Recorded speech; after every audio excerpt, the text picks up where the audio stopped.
Nursulton, to'la berdim. Qanaqa insonligingizni sizdan zo'riga ham emas.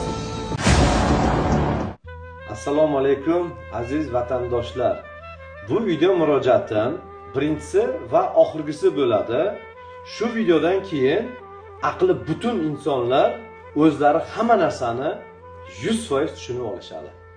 Hozirgi kunda hamma do'sti dushmanni ichini qiynab turgan savol: Anvarga moshin sovg'a qilindimi yoki kredit qilib berildimi?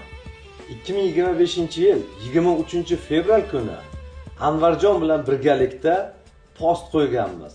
Shu postga e'tiborlaringizni bir qaratib qo'yinglar.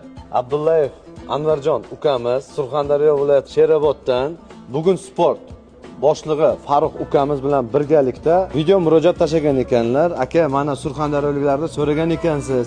Mana Surxondaryoda ham mana shunday jangchi ukalaringiz esingizdan chiqarib qo'ymang degan ekanlar. Aziz yurtdoshlar, bizda yolg'on yo'q, hech qachon yolg'on ishlatmaganmiz ham. Ukajon, mana shunday chiroyli jang qilgan ekansiz deb xohlagan avtomashinangizdan bittasini tanlang dedim. Bosh to'lovi meni hisobimdan dedim. Bosh to'lovi meni hisobimdan dedim.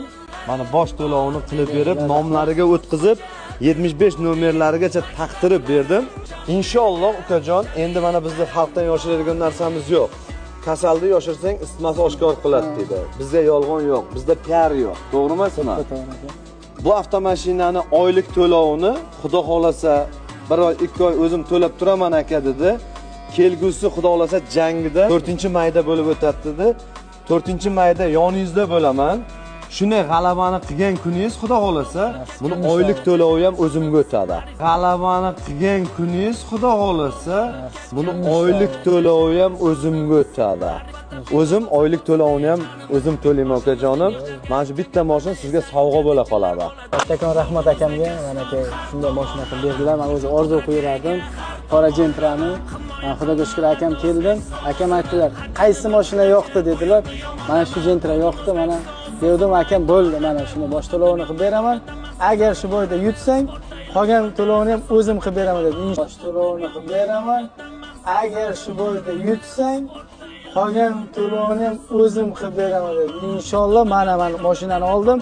Endi nasib asta podgotovkaga borib, Alloh nasib qilsa, akam yana bitta chiroyli g'alaba qilib, akam yonimda bo'ladilar inshaalloh. Do'stlar, xuddi shu kuni Anvarni eng yaqin akasi Parviz va uni eng yaqin do'sti Jonibek Surxondaryolik shu xonaga kirib kelishdi. Xuddi shu kuni Anvar mendan Gentra avtomashinasini